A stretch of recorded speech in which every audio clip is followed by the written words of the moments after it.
Welcome to the Iyun Podcast, an in-depth look at Haredi society, Israel, and the Jewish people. I am your host, Ari Koretsky, and I invite you to join us as we confront the challenges, joys, and possibilities of Torah-centered living in an evolving world. The Iyun Podcast. Think again. Welcome back, friends, to another episode of the Iyun Podcast. Today we are joined by Iyun Institute founder and director Rabbi Yehoshua Pfeffer, who is back fresh off a month-long stint of basic training in the IDF through its Shlav Bet program. Shlav Bet is a track for older Israelis to participate in Israel's defense services, generally with shorter training times, followed by annual stints in the reserves. Rabbi Pfeffer just completed a one-month track known as FS-03, and we'll get into all of that, as well as his day-to-day experience there, why he joined at all, and why specifically now, and what all of this portends for the future of Haredi Army enlistment. And so, please enjoy our conversation with Iyun Institute founder and director, Rabbi Yehoshua Pfeffer. We are here with our founder and director of the Iyun Institute, Rabbi Yehoshua Pfeffer, back from a month on the battlefield, I'm not sure, but in certainly preparation for that, and coming off the Shlav Bet Army service, which we're going to hear all about. How are you, Rabbi? Thank you, Ravari. Very good to see you. Not quite a battlefield yet, but definitely the training camp and the field week of sleeping in the rough and doing a lot of very grueling training. And I'm well. All the better for having gone through this. Okay, now, really quickly, just explain to people what exactly you did. What is Shlav Bet? What exactly was this program you joined? Because conventionally, not to, cast aspersions or anything, but you're a little bit above the typical age range of a standard conscript in the Israel Defense Forces. Right. So Shlav Bet is a program that was developed a number of years ago, mainly with the Haredi community in mind. It's harder to get 18-year-old Haredi into the IDF. There's less resistance to get older Haredim into the IDF. And the bottom line is that the IDF needs more manpower. Now, it's true that after a month's training, you're not going to be able to fulfill the spearhead of combat unit groups. You're not going to be in a Sayeret. You won't be in commando units. However, with a Shlav Bet program, that could be 2 weeks or it could be a month. Mine was a month, which is a more advanced program. A lot of the programs were just 2 weeks. You can still do basic army roles and relieve other soldiers of having to be in those positions and be able to join whichever units they can maximize their potential for. And therefore, there have been a lot of these Shlav Bet programs. There's been a lot of demand for them since October 7th. The Army hasn't quite met all of that demand, but it's doing its best. And recently, it's upped the scale of the Shlav Bet programs. My program was a Shlav Bet program that was part of the Homefront, Pikud HaOref, which is the Army's home front. And it was a month program, which is you get up to a level which is called 03. The 2-week program is a 02 level, which is mainly for clerk positions, office positions, even though those guys have also held rifles. And, given the shortage of manpower, they've been given, guard duty positions also. And the one I did was FS-03, which is a low-level kind of combat position. Okay, now how long has Shlav Bet been going on? Is this like a long-term or long-standing program, or it's relatively recent due to the October 7th or something of that nature? Well, so it was initiated before October 7th. This isn't since October 7th, but after October 7th, it was certainly, meaning the pace and the frequency of Shlav Bet programs was definitely increased since October 7th. And there have been many, many hundreds of Haredim who have joined the Army by means of the Shlav Bet programs. And there are many plans, meaning mine was a kind of pilot in the home front of doing the FS-3, this higher level program. They were very, very taken, meaning that the more senior command was very taken by this pilot, and they're very dedicated to bringing in more. Again, mainly because of the shortage of soldiers. They have a shortfall. They need to fill those positions of the reserve, um, uh, the different reserve units. I'm talking about reserve battalions and reserve companies, and they're all desperate for more soldiers. So they're very happy to bring in as many as possible through these Shlav Bet programs and to use them handsomely in the reserve unit. And what are you now qualified to do? And as you said, Pikuda Oref, it's Homefront Command. Does that mean like guard a community from threats that might come from I don't know, the West Bank or something like that? What exactly would you be qualified at this point to do? Yeah, so the home front does a lot. Obviously, the home front has a tremendous amount of responsibility for many fields within Israel, right? It's a home front. It's not outside. It doesn't fight. It has fought in Gaza, but less. That's not where it's supposed to be fighting. It's mainly supposed to be fighting within the borders of Greater Israel. A lot of it, I would say, um, quote unquote peacetime activities are in Yehuda Shomron. They're going around Yehuda Shomron, whether it's places like Hebron, Jenin, whatever it is, and doing missions of finding ammunition, of doing arrests of potential terrorist threats in Yehuda Shomron. That's what they're doing in their routine. And of course, the home front has special training for special emergencies. So, for example, when we had the war with Iran, then the home front really came into its own in terms of dealing with areas of like severe emergencies where you have a direct hit on a building. Of course, when there are natural disasters, earthquakes, and things like that, that's when the home front comes into its own, and it really has its specialist soldiers and specialist units to deal with those. Even in our training, our Shlav Bet training, we had certain elements of specialist training for those kinds of major calamities, major disasters, whether in times of war or in times of natural disasters. But again, in routine time, then you join these battalions that are out there within Israel or in Yehuda Shomron and doing your kind of routine, your routine missions within that context.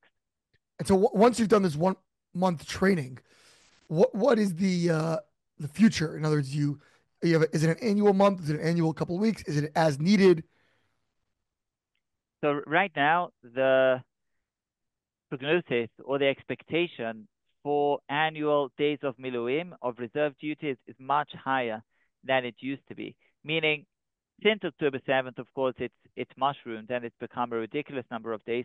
But even assuming peacetime, assuming we're not going to be at war, the expectation is still for something like a month and a half or 2 months a year of reserve duty. That's a lot. I mean, that's a tremendous amount.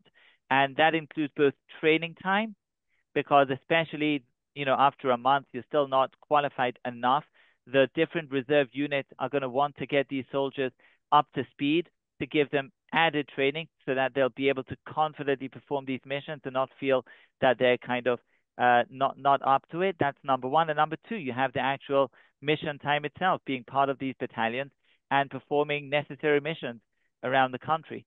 So that's going to be a significant amount of reserve duty every year. Again, I'm sure that not every single member of our pluga, of our company, is going to be doing the same amount of reserve duty. Ultimately, it depends on your willingness to do reserve duty, even though formally there's an obligation, legal obligation in terms of the army. But if you'll want to get out of it, you'll be able to get out of it when it's peacetime rather than wartime. So it depends on the willingness of each and every individual to be there for the reserves. And of course, somebody that wants to do more, he can always move ahead. People that have the dedication, that have the fortitude, that have the desire to advance within the army training and hierarchy will be able to do it. Some of our senior commanders on this course were former participants of Shlav Bet programs. They just had the dedication and the desire to advance and to rise through the army hierarchy, and they've become pretty senior on the army hierarchy. So it all depends on what you want and your willingness to invest. Now, you've been writing about these topics for years, and of course, been familiar with Shlav Bet and known many people and so forth. You've kind of been a spokesperson, almost an avatar for this topic. Why join now specifically? Well, that's a good question. I mean, there are a couple of different answers to that. The first is that I've been trying to join for a long time. This wasn't like some decision that I made a couple of months ago. Um, First of all, it was definitely a process. Obviously, together with my wife, Tamar, and I, we made this decision that it would be the right thing for me to join the IDF. You have to be Noai Doresh and Noai Mekayim. If you're speaking so much about the IDF, you have to be willing to actually do it and set that example and not just speak about it. And therefore, this decision was kind of made more than a year ago. I can't tell you exactly when, but it was a while ago. It's just the bureaucracy takes time. Army is not so easy to deal with. Um, for me, I did my what's known as your tzav rishon, meaning your first encounter with the army. I did a long time ago, literally, more than a year ago. I went through this kind of bizarre set of questioning that was clearly devised for 18-year-olds. And, coming in as a 40-some-year-old, it was very weird to be answering these questions like, how's your relationship with your parents? Do you live at home? Like how all these like weird advice, like, yeah, I'm married with 8 kids. Like, where do you expect me to live? Like, sure, I live at home. No, I meant you live with your parents. All crazy stuff being, asked these questions by some 19-year-old, female soldier. It was, it's a kind of weird experience. But between then and actually being eligible to join a Shlav Bet program took a long time just because of bureaucracy. And in the end, I had to even like pull a couple of strings just to make sure it worked out. And there was no good reason why not, but it just took a long time. And comparing notes with a lot of my friends, my newly made army friends, the same was true for many of them. It's just a funny thing. It's like the luck of the draw. Some of them applied 2 days before and got in, and some of them have been trying for 2 years, and it just took a long time. But doesn't that story belie the idea that there's a manpower shortage? No, there's absolutely a manpower shortage, no question. Just the army is it's a state-run organization, and it lacks something in terms of its efficiency. But I mean, this is something which is like an absolute consensus across the board. There is a real shortage of manpower. Now, it's true that given the lack of efficiency, one has to wonder, is there actually a shortage of manpower, or are they just not using the existing manpower in an efficient way? I don't know. I don't know the army deeply enough and well enough to be able to answer that question. But there is a very, very strong desire. Every single senior commander, meaning from the battalion commanders to the brigade commanders to the senior command, they all said, guys, we need the manpower. We're missing. And yeah, the battalions are really missing people. They don't have manpower. So clearly there is a lack.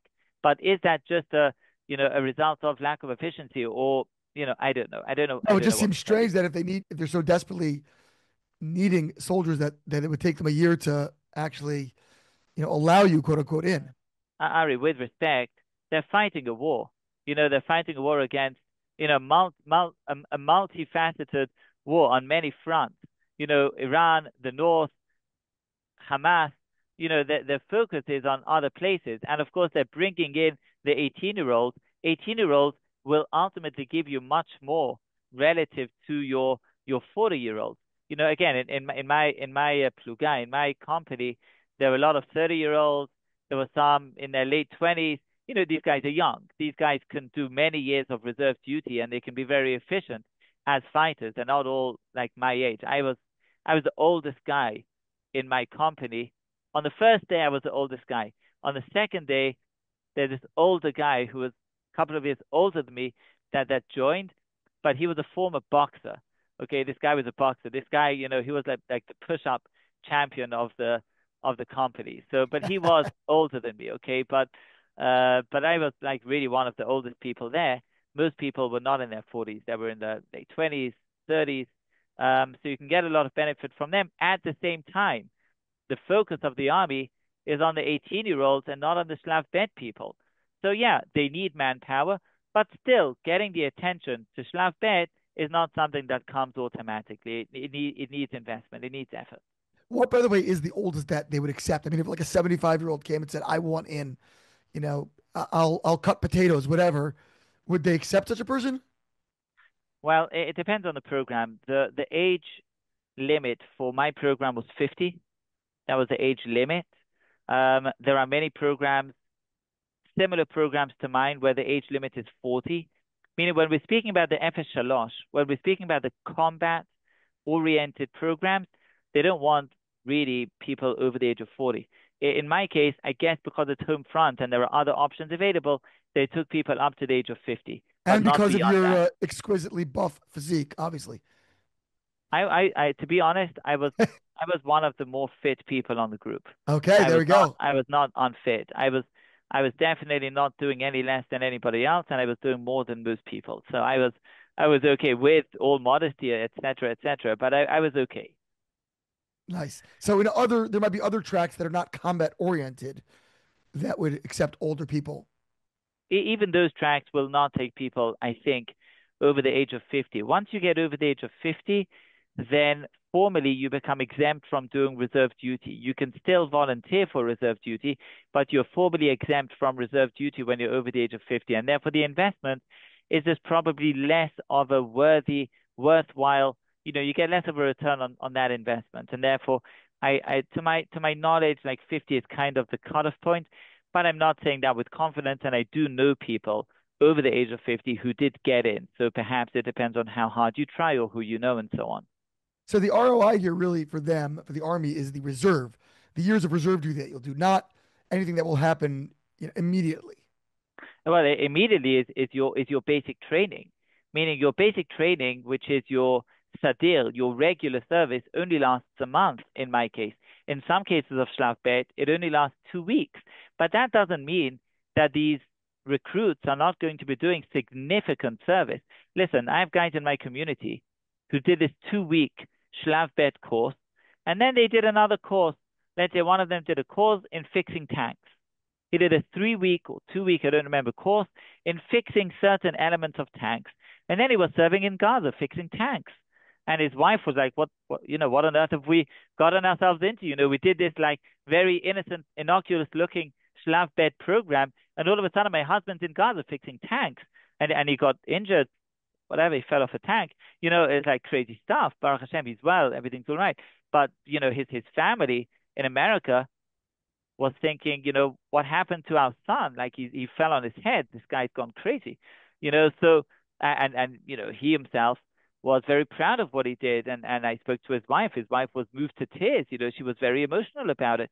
But listen, he did a Shlav Bet program, and all of a sudden he was doing very significant, work fixing tanks. So yeah, you can start off Shlav Bet, but you don't know where it can lead.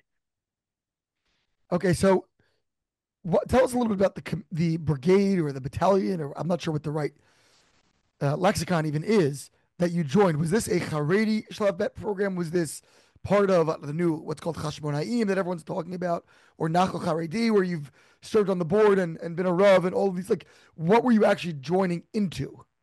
Right. So I joined the first Shlav Bet program that I could. Meaning, once I become eligible to join a Shlav Bet program, I just signed up. This was the first one. And it happened to be that the one I signed up for was a Shlav Bet program that was done under, as I mentioned, the home front. So it's not Chashmonaim. Chashmonaim does have a 03 Shlav Bet program to be kind of in a, quasi-combat, kind of support combat roles. I didn't join that just because I joined the first one that I could. My biological clock is ticking, so I wanted to just get in as soon as I could. But they're all Haredi programs. So mine was a Haredi. Shlav Bet is a Haredi program. Does that mean that every single guy on the platoon, I guess, is the right? It's between a company and a platoon. But does it mean that every guy on the platoon is a, card carrying Haredi guy? No. But it does mean that I would say 85% were from Haredi background at the very least. Each one of them reached a different stage of life and has reached a different place on the Haredi spectrum. But nevertheless, they're all kind of Haredi oriented or Haredi background people. And together with them, there was another group of Olim. There's people who had made Aliyah. The guys that made Aliyah, I would say, were less Haredi oriented necessarily. A lot of Frenchies, a few Frenchies, a couple of Americans, and they were less Haredi oriented. But altogether, it made for a good frum group, meaning the group was good. It wasn't necessarily yeshivish, but it was a good frum group. There were, I made a lot of very fascinating friends. the kind of group that we had would be a good opening for a joke. There's a Haramah guy, and there's a Gush guy, and there's a Haredi rabbi, and they're together in a tent in some field week, in the army. So that's the kind of experiences that we had, and they were very careful, meaning the organizers were very careful to maintain a kind of Haredi friendly atmosphere and framework for this army training. Meaning, even though we were on a general base, this wasn't in Hashmonaim, so we were on a general base and there were girls on the base, but we had our own cordoned off area. The general base was out of bounds for us. We were not allowed to go there and to interact with the general population of the base. We had our own, food that was, mahadrin, but that's food, all very high level. Obviously, we had time for davenings and so on. So it was a kind of Haredi tailored program, and all of the Shlav Bet programs are like that. They're all Haredi. Shlav Bet in general is a Haredi oriented program in general.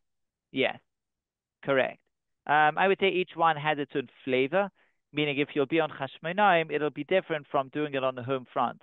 If you be on Hashmonaim, you don't see any girls. There's no, there are no female soldiers on the Hashmonaim training bases. So that's, a Haredi paradise. In my case, it was in the home front base, which is a mixed base, but we had our own cordoned off area. And again, for us Shlav Bet people, we're not 18-year-olds.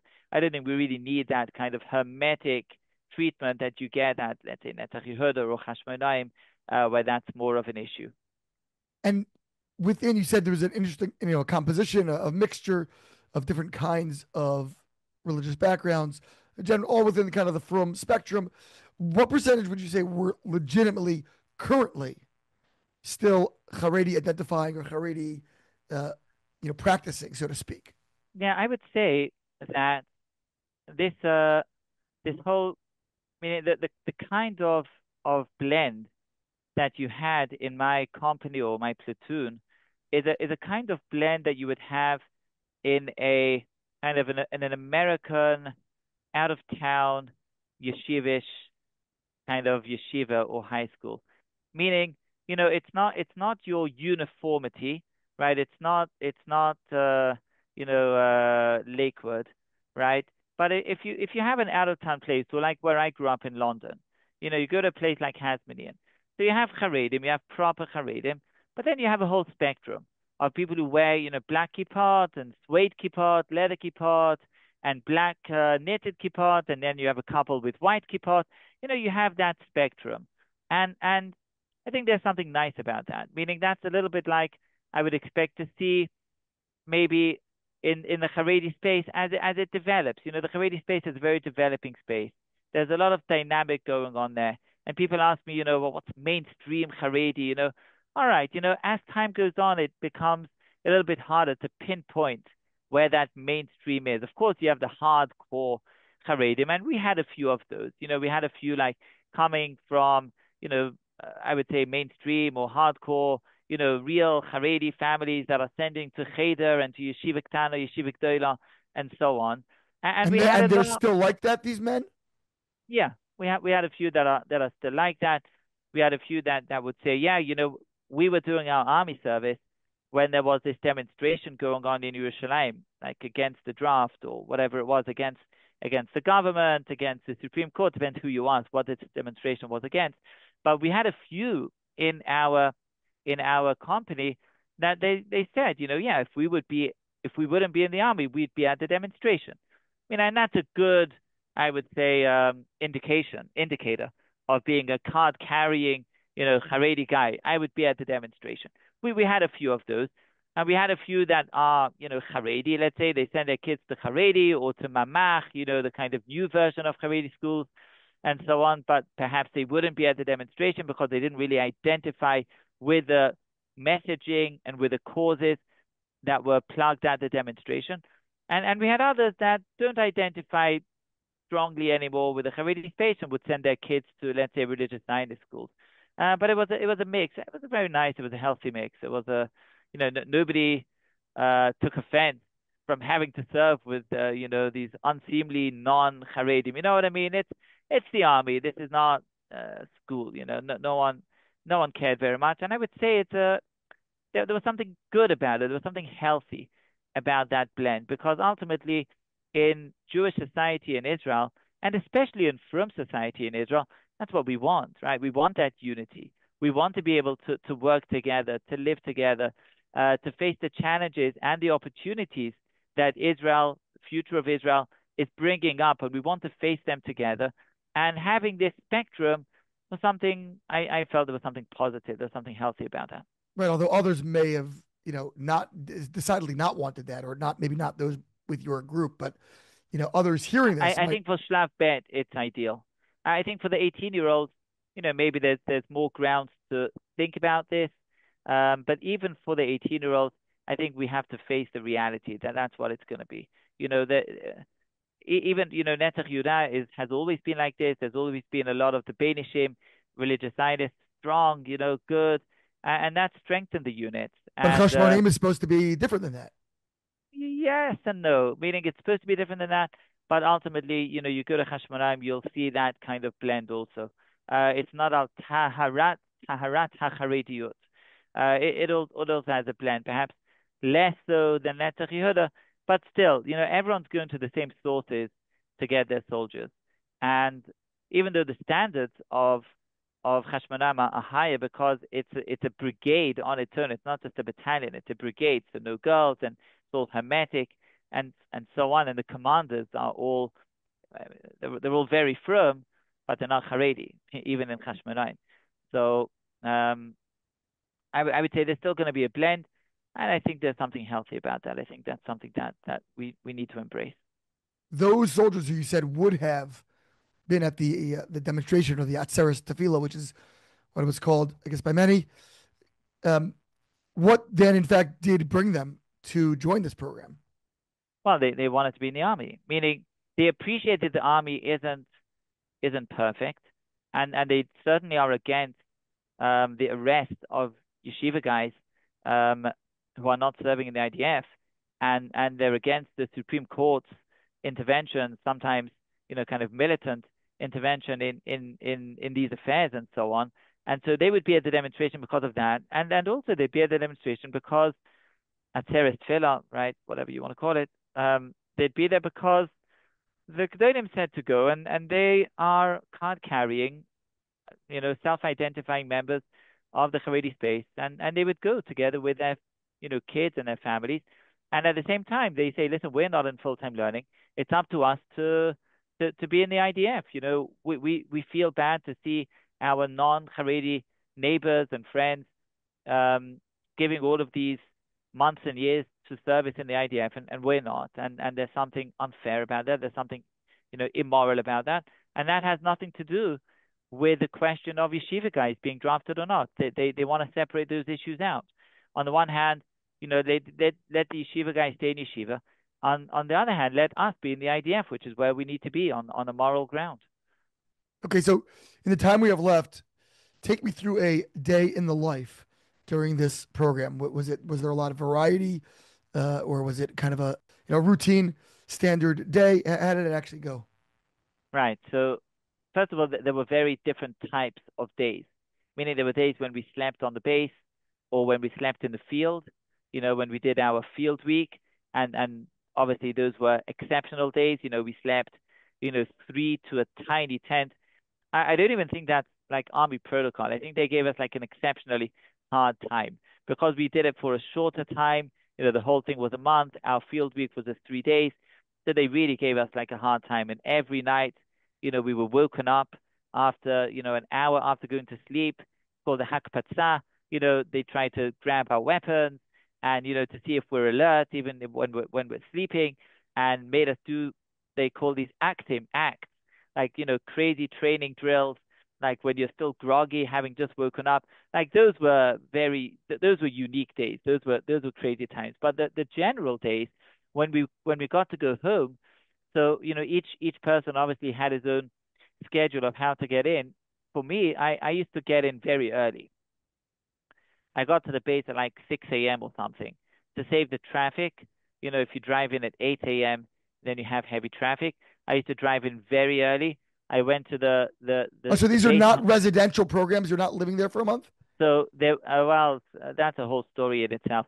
It was supposed to be living in for a month in a different base, Nebi Musa, which is the Homefront like training base. Instead of being there, for some reason that didn't work out. I don't know why. I'm not privy to that information, but that didn't work out. And in the end, we were in a more, I guess you would call it pedestrian, a more like everyday base of the home front, which made the accommodation issue a little bit more delicate. It wasn't easy for them to put us up at night. So there were some nights that we slept on base when we had to because of different training drills that we had to do the next day or whatever it was. But most days we actually went home in the evening and came back the next morning, except for guys that said we just can't do it. We can't go home every night. It's too much for us. But it really was tough. We get released pretty late in the evening. You have to be back early in the morning. Some guys live far away and so on. So some guys got special permission to sleep the whole time on the base. I didn't. But I made it early every day onto the base. I used to go to the shul. There's a shul on the base.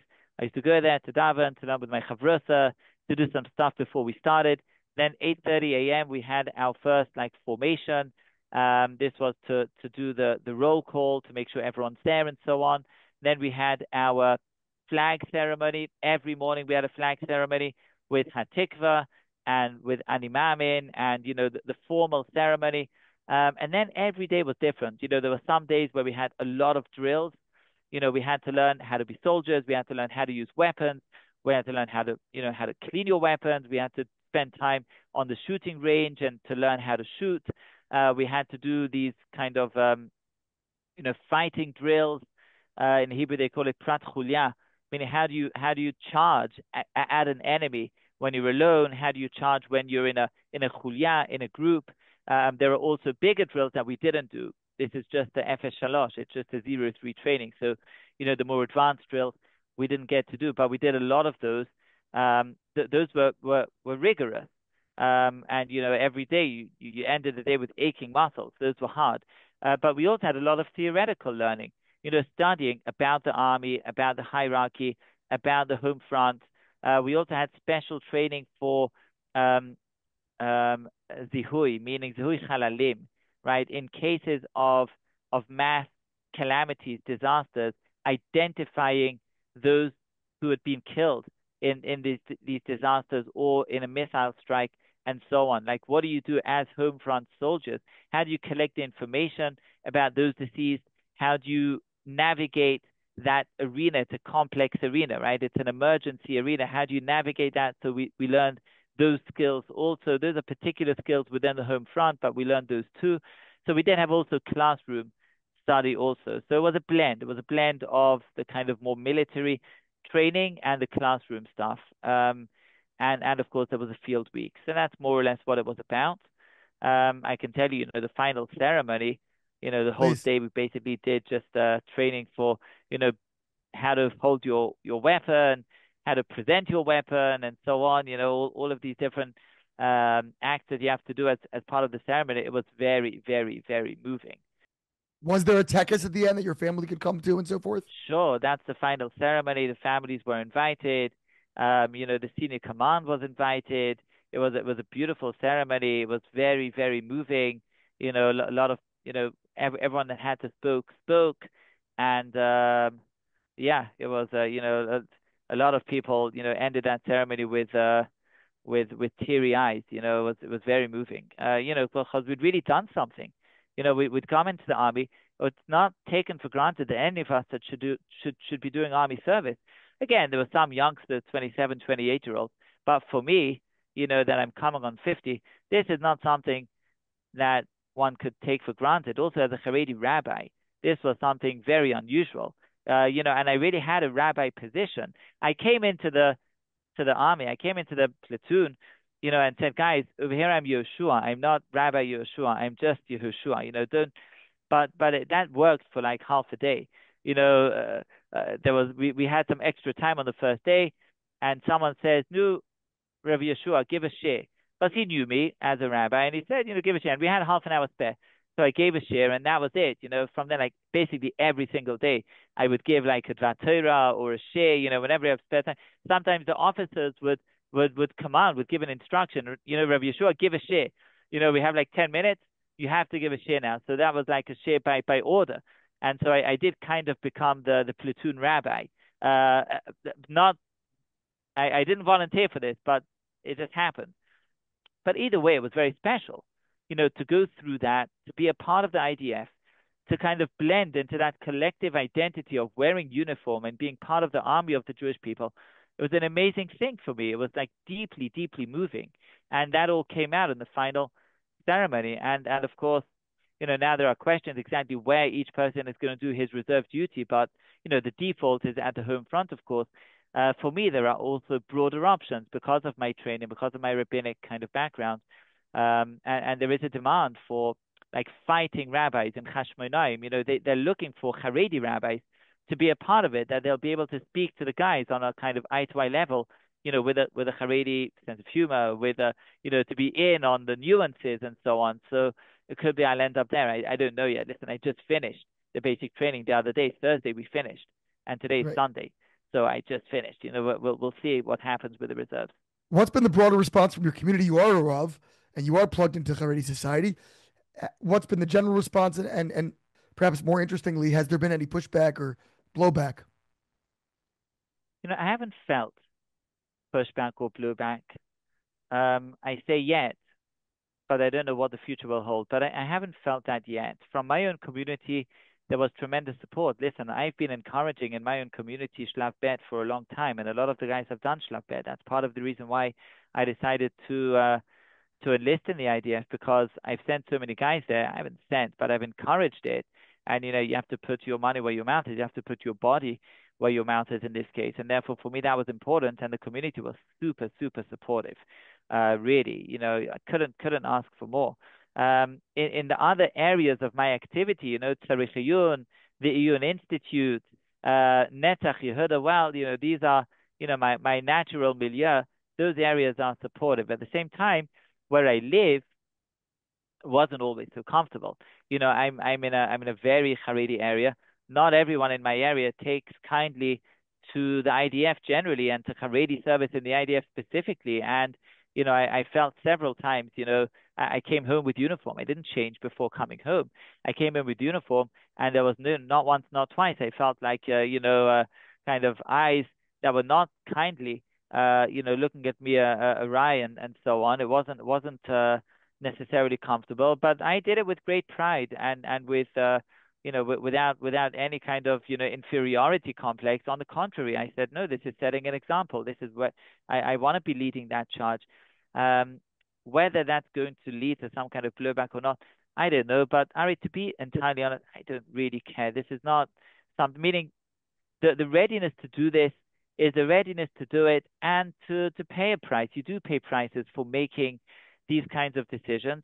No significant decision that we make in life comes without paying a price, and certainly not one that has a kind of public aspect or public impact. And therefore, we'll see. We'll see what the future holds on that. I don't think this is my last encounter with the army. I've just done my basic training. We'll see where it takes me. The point is to continue on into reserves and to do meaningful stuff. So we'll see where that goes. And in terms of the broader community, let's see. I think that this message that we need to be a part of the IDF, we need to take that responsibility. We're too big to stand on the side of this and say it's them and us. We're too big to be armchair critics and say the army is not good enough because it's kirchivet miyadi. We need to be there to make it better. I think that message is a message that can be heard, that thousands of Haredi families will and do identify with. And of course, there's still daylight between the identification and actually enlisting into the IDF. But the more role models we have, the more Haredim we have doing these tracks, the more tracks we have, the better the IDF becomes at tailoring these programs to the needs of the Haredi community. The more we'll see entry into the IDF, and that's ultimately the goal.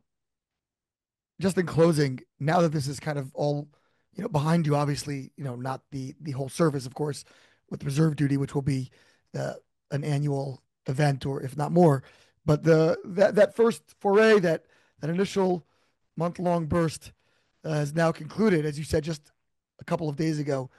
How do you feel?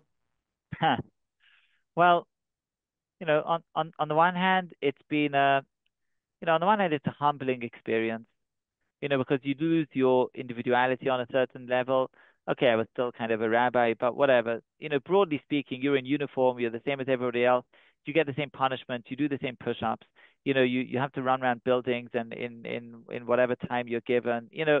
It's a humbling experience. You're part of this great collective. On the other hand, you feel a sense of pride. I've done something great, and that sense of pride is special. It's moving. Yirmiyahu, Perik Test tells us that we shouldn't take pride in our tools, in wisdom and wealth and so on, strength, but we should take pride in the values that we live by. And I do take pride in having achieved this. It's a big deal. It's not something I would have imagined myself doing at all up until October 7th. And it's a special feeling to be a part of that and to having achieved that. It's really special. So those are the kind of immediate feelings. At the same time, there's a lot that I'm just processing. I'm unpacking a lot. That's why I started writing this blog, this kind of diary from the army, which is experiences and insights. There's a lot. Like I'm just going through it in my mind. I have a notebook, my army notebook that I filled with notes and thoughts and insights. I was once on a formation. It was actually a bit naughty. Like I was at a formation and like we were doing a masakumta, which is this like long trek that you do before you get your beret. And so it wasn't the most formal of formations. And as we were there, like an idea struck me that I wanted to write down. So I took out my notebook and I wrote down this idea. And then the commander who was leading this formation, he says, "What's that? Like, what are you doing?" So I said, well, an idea came into my mind and I wanted to write it down. He said, all right. He didn't punish me for it, but I was busy writing down notes, taking notes the whole time, like writing insights, thoughts, ideas, experiences.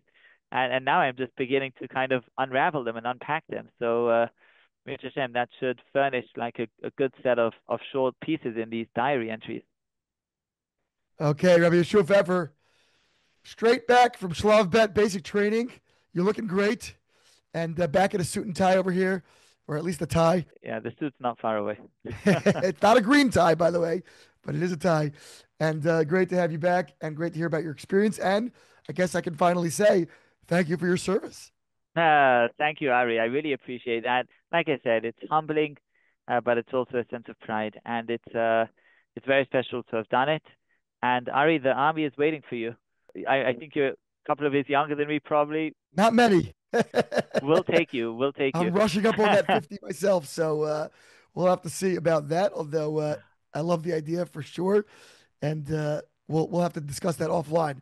Rabbi Pfeffer, thank you so much for joining us, and we will talk to you again soon. Thank you so much. Bye bye.